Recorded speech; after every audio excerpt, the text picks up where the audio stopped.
Hello guys, कैसे हैं आप लोग। उम्मीद अच्छे होंगे। तो आज की इस वीडियो में हम बात करने वाले हैं क्लास 12th हिस्ट्री के चैप्टर 2 के एमसीक्यूज़ को अच्छी तरह से जानने वाले हैं। तो चलिए बिना देरी के वीडियो शुरू करते हैं। वीडियो शुरू करने से पहले अगर अभी तक आपने हमारा चैनल को सब्सक्राइब नहीं किया है तो चैनल को सब्सक्राइब करके बेल नोटिफिकेशन ऑल करें और इस वीडियो को लाइक ज़रूर करें और इस वीडियो को ज़्यादा से ज़्यादा शेयर करें। तो चलिए बिना देरी के वीडियो को शुरू करते हैं। सबसे पहले सवाल की ओर बढ़ते हैं, जो कि है अभिलेख शास्त्र किसे कहते हैं। ऑप्शन ए है अभिलेख के अध्ययन को, ऑप्शन बी है खुदाई में मिले अवशेषों को, ऑप्शन सी है पुरातत्व स्त्रोत को, ऑप्शन डी है इनमें से कोई नहीं। तो इसका जो राइट आंसर है वो है ऑप्शन ए, यानी अभिलेख के अध्ययन को अभिलेख शास्त्र कहते हैं। अब बढ़ते हैं नंबर 2 के ऊपर, जो कि है जेम्स प्रिंसेप ने किन लिपियों का अर्थ निकाला था। ऑप्शन ए है ब्राह्मी और ग्रीक, ऑप्शन बी है खरोष्टी एवं पाली, ऑप्शन सी है ब्राह्मी और खरोष्टी और ऑप्शन डी है इनमें से कोई नहीं। तो इसका जो राइट आंसर है वो है ऑप्शन बी, यानी खरोष्टी और पाली जो लिपियाँ थी इनका अर्थ जेम्स प्रिंसेप ने निकाला था। ठीक है, अब बढ़ते हैं नेक्स्ट क्वेश्चन के ऊपर, जो कि है ब्राह्मी और खरोष्टी लिपियों का अर्थ कब निकाला गया था। अब हमें ये तो पता चल गया कि भाई इनका अर्थ किसने निकाला था, जेम्स प्रिंसेप ने। और कौन कौन सी लिपियों का अर्थ निकाला था, ब्राह्मी और खरोष्टी का। लेकिन कब निकाला था इसको पता लगाना है। तो ऑप्शन ए है 1820 के दशक में, ऑप्शन बी है 1830 के, ऑप्शन सी है 1840 के या ऑप्शन डी है 1850 के। तो इसका जो राइट आंसर है वो है ऑप्शन बी, 1830 के दशक में ब्राह्मी और खरोष्टी लिपियों का अर्थ निकाला गया था। नेक्स्ट क्वेश्चन है जेम्स प्रिंसेप कौन था। अब हमने जेम्स प्रिंसेप के बारे में बहुत सी चीज़ें जान ली है। अब हमें ये पता नहीं है कि जेम्स प्रिंसेप कौन था, तो हमें कैसे चलेगा। ठीक है, तो ऑप्शन ए है चिकित्सक, ऑप्शन बी है मानचित्रकार, ऑप्शन सी है ईस्ट इंडिया कंपनी का अधिकारी या ऑप्शन डी है इनमें से कोई नहीं। तो इसका जो राइट आंसर है वो है ईस्ट इंडिया कंपनी का अधिकारी। जेम्स प्रिंसेप जिसने दो लिपियों का अर्थ निकाला था, ठीक है, ब्राह्मी और खरोष्टी, वो कौन था, वो है ईस्ट इंडिया कंपनी का अधिकारी। ठीक है, इससे आपको याद रहेगा। नेक्स्ट सवाल है हमारा, अधिकांश अभिलेख और सिक्कों पर क्या लिखा था। अधिकांश अभिलेखों और सिक्कों पर प्रियदर्शी यानी दिया नाम प्रियदर्शी, ठीक है, यह अशोक का एक शॉर्ट नेम कह सकते हैं या फिर इसको बोलते हैं उपाधि। ठीक है, नेक्स्ट सवाल है हमारा, बौद्ध ग्रंथों के अनुसार सबसे प्रसिद्ध शासक कौन सा था। ऑप्शन ए है चंद्रगुप्त मौर्य और ऑप्शन बी है बिंदुसार, ऑप्शन सी है अशोक और ऑप्शन डी है इनमें से कोई नहीं। इसका जो राइट आंसर है वो है ऑप्शन सी, अशोक। ठीक है, बौद्ध ग्रंथ में ये लिखा गया था कि सबसे प्रसिद्ध जो शासक रहा है वो है अशोक। ठीक है, नेक्स्ट सवाल की ओर बढ़ते हैं, जो कि है पत्थर, धातु या मिट्टी के बर्तन जैसी कठोर सतह पर खुदे होते थे, क्या होते थे। मतलब पत्थर है, धातु है और मिट्टी के बर्तन, इन पे क्या खुदे हुए होते थे, ठीक है, वो कहलाते थे क्या है। ऑप्शन ए पांडुलिपि, ऑप्शन बी ताम्रपत्र और ऑप्शन डी सी है वो है अभिलेख और ऑप्शन डी है इनमें से कोई नहीं। इसका जो राइट आंसर है वो है ऑप्शन सी, अभिलेख, यानी पत्थरों पर, धातु के या मिट्टी के बर्तन पर कुछ लिखा गया होता था जिसे क्या कहते थे, अभिलेख। ठीक है, नेक्स्ट सवाल की ओर बढ़ते हैं, जो कि है प्राचीनतम अभिलेख कौन सी भाषा में लिखे गए थे। ऑप्शन ए पाली, बी है संस्कृत, बी है प्राकृत और सी है संस्कृत, डी है फारसी। इसका जो राइट आंसर है वो है ऑप्शन बी, प्राकृत। प्राचीनतम जो यानी पुराने जो अभिलेख लिखे गए थे वो क्या प्राकृत भाषा में लिखे गए थे, क्योंकि इस भाषा को आम लोग भी जानते थे।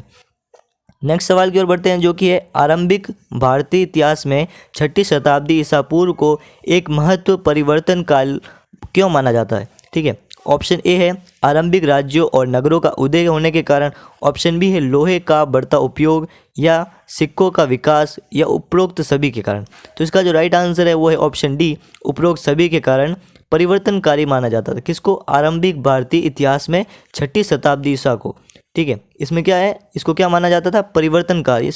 इसमें बहुत सारे परिवर्तन हो गए। क्या क्या परिवर्तन हुए, सिक्कों का विकास हो गया, लोहे का बढ़ता प्रयोग हो गया, आरंभिक राज्यों में नगरों का उदय हो गया। इस कारण से इसे परिवर्तनकारी काल माना जाता था। ठीक है, नेक्स्ट सवाल की ओर बढ़ते हैं, जो कि ओलिगार्की से क्या अभिप्राय है। ऑप्शन ए ये एक व्यक्ति का शासन था, समूह का शासन था, निरंकुश शासन था या इनमें से कोई नहीं। इसका जो राइट आंसर है वो है ऑप्शन बी, समूह का शासन, यानी ओलिगार्की एक समूह का नाम था जो शासन करता था।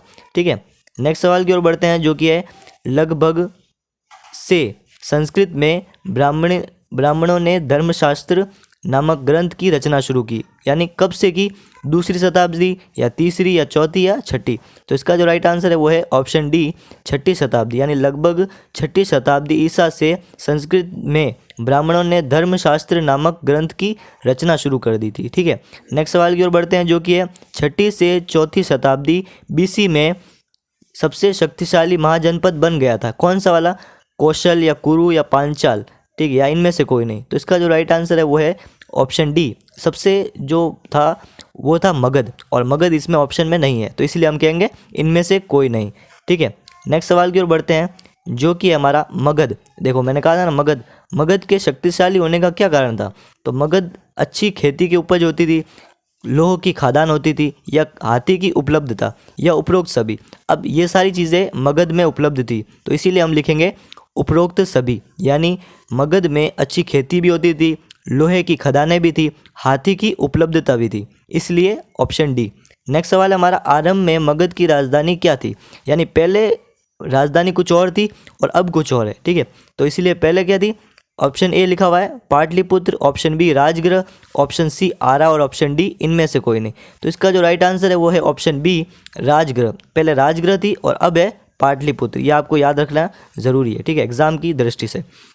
नेक्स्ट सवाल है हमारा, अशोक के पश्चिमोत्तर में मिले अभिलेखों में किन भाषाओं का प्रयोग किया गया है, यानी अशोक के पश्चिम में जो अभिलेख है उनमें कौन सी भाषा का प्रयोग किया गया है। तो ऑप्शन ए अरेमाइक और यूनानी, ऑप्शन बी है प्राकृत, ऑप्शन सी है संस्कृत, या ऑप्शन डी है इनमें से कोई नहीं। तो इसका जो राइट आंसर है वो है ऑप्शन ए, अरेमाइक और यूनानी। पश्चिमोत्तर में अरेमाइक और यूनानी भाषा में अशोक के कुछ अभिलेख मिले हैं।